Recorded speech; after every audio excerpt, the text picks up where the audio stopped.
Prime Minister Narendra Modi held bilateral talks with US President Joe Biden in Tokyo today.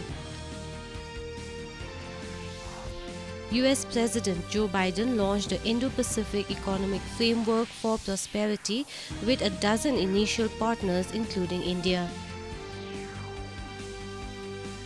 A new Quad Fellowship program has been launched on Tuesday at the Quad Summit in Tokyo.